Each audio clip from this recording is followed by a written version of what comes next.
Hi friends, welcome to নির্ভয় education BM theory channel. আশা করি সবাই ভালো আছো। আজকের ভিডিওতে আমরা স্টিভ জবস, বিল গেটস এবং রেমন্ড স্যামুয়েল টমলিনসন সম্পর্কে জানবো। তাদের আইসিটিতে তথ্য যোগাযোগ প্রযুক্তিতে তাদের অবদান কতটুকু সে সম্পর্কেও জানবো। প্রথমেই তো কথা বলি যে রেমন্ড স্যামুয়েল টমলিনসন সম্পর্কে। 20 শতকের 60-70-এর দশকে ইন্টারনেট প্রোটোকল ব্যবহার করে আরপানেট আবিষ্কৃত করা হয়। আরপানেট বলা হয় তখন থেকে নেটওয়ার্কের মাধ্যমে কম্পিউটার সমূহের মধ্যে আন্তঃসংযোগ বিকশিত হতে শুরু করে, আর এই বিকাশের ফলে তৈরি হয় ইন্টারনেট। 1971 সালে আরপানেটে ইলেকট্রনিক মাধ্যমে পত্রালাপ সূচনা করেন আমেরিকার programmer Raymond Samuel Tomlinson.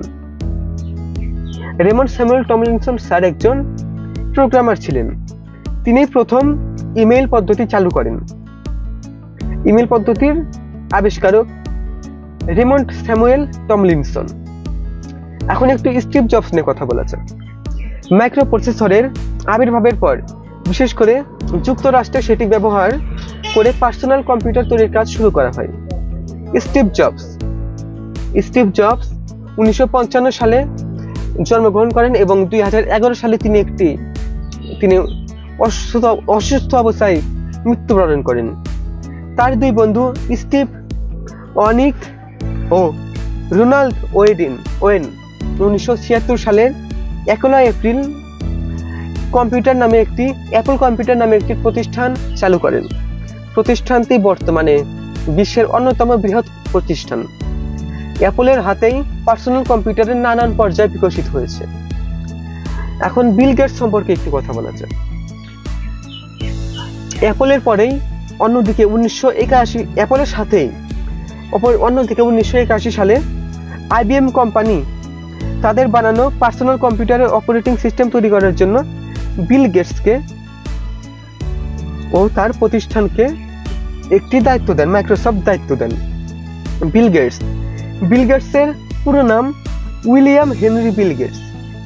Bill Gates 1955 সালের 28 অক্টোবর জন্মগ্রহণ করেন এবং তিনি তার বন্ধুদের সাথে মাইক্রোসফটটি শুরু করেন। বিকশিত হয় MS DOS এবং উইন্ডোজ অপারেটিং সিস্টেম, যেগুলো বিল গেটসের এবং তার বন্ধুদের মাধ্যমে তৈরি হয়। বিল গেটস প্রতিষ্ঠিত মাইক্রোসফট কোম্পানির অপারেটিং সিস্টেম সফটওয়্যার দিয়ে বর্তমান পৃথিবীর অধিকাংশ কম্পিউটার পরিচালিত হয়। তো গাইস, আজকের ভিডিওতে এই পর্যন্তই। আজকের ভিডিওতে আমরা Raymond Samuel Tomlinson, Bill Gates এবং স্টিভ জবস সম্পর্কে স্বল্প কথাই জানার চেষ্টা করছি। আশা করি ভিডিওটি তোমাদের অনেক ভালো লাগছে। যদি ভালো লাগে থাকে তাহলে অবশ্যই সাবস্ক্রাইব করো নির্ভয় এডুকেশন বিএম থিওরি চ্যানেল এবং ভিডিওতে লাইক করো।